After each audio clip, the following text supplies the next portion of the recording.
Halo teman-teman, Assalamualaikum warahmatullahi wabarakatuh. Perkenalkan, nama saya Dea Ayu Anissa, NPM 50202185, kelas 4E PGSD, dosen pengampu Bapak Tio Gusti Satria, Magister Pendidikan, dengan mata kuliah Telaah Kurikulum. Baiklah, di sini saya akan menjelaskan tentang elemen-elemen kurikulum 2013, kurikulum darurat, dan kurikulum paradigma baru.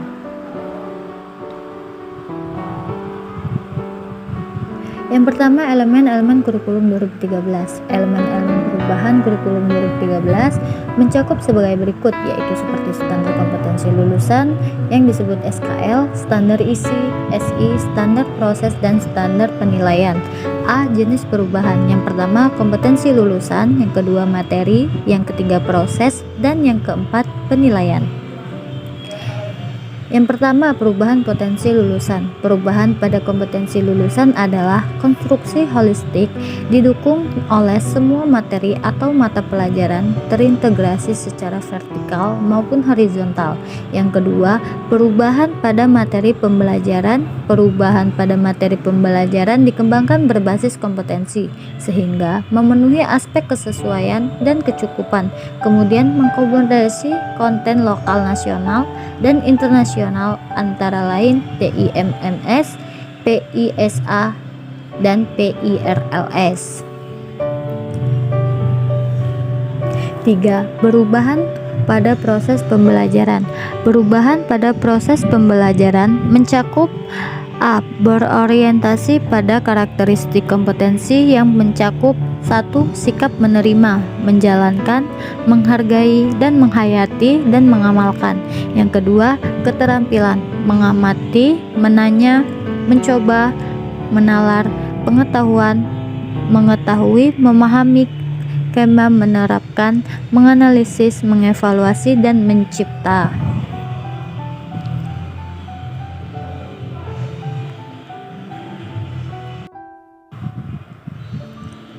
Selanjutnya yang B, menggunakan pendekatan saintifik, karakteristik kompetensi sesuai jenjang titik untuk SD tematik terpadu, untuk SMP tematik terpadu, untuk IPA dan IPS, serta mata pelajaran untuk SMA tematik dan mata pelajaran. C, mengutamakan discovery learning dan project based learning. 4. Perubahan pada penilaian. Perubahan pada penilaian mencakup A. Berbasis tes dan non-tes, menilai proses output dengan menggunakan authentic assessment. Raport memuat penilaian kuantitatif tentang pengetahuan dan deskripsi kualitatif tentang sikap dan keterampilan kecukupan.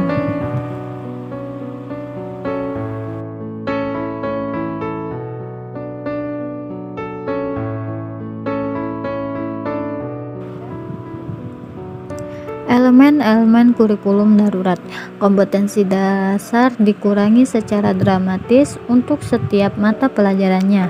Jadi, melihat seluruh kompetensi dasar pelajaran dan kami memilih kompetensi dasar yang terpenting yang menjadi esensial dan akan menjadi fondasi bagi pembelajaran dan level kompetensi berikutnya dan menjadi persyarat untuk maju ke level selanjutnya.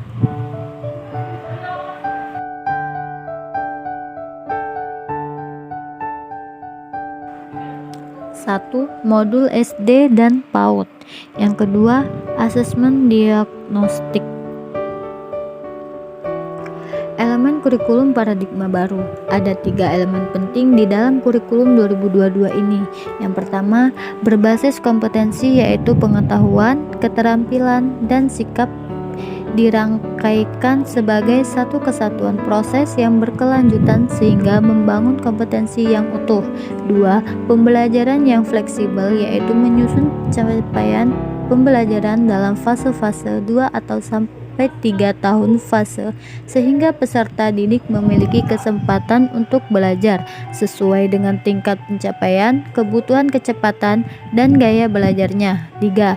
Karakter Pancasila yaitu sinergi antara kegiatan pembelajaran rutin sehari-hari di kelas dengan kegiatan non-rutin atau proyek interdisipliner yang berorientasi pada pembentukan dan penguatan karakter berdasarkan kerangka profil pelajar Pancasila.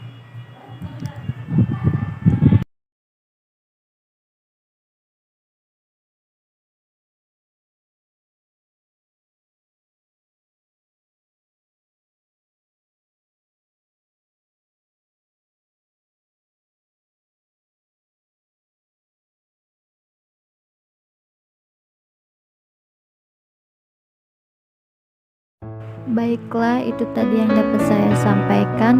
Kurang dan lebihnya saya mohon maaf, kepada Allah saya mohon ampun. Wabillahi taufiq wal hidayah. Wassalamualaikum warahmatullahi wabarakatuh. Terima kasih.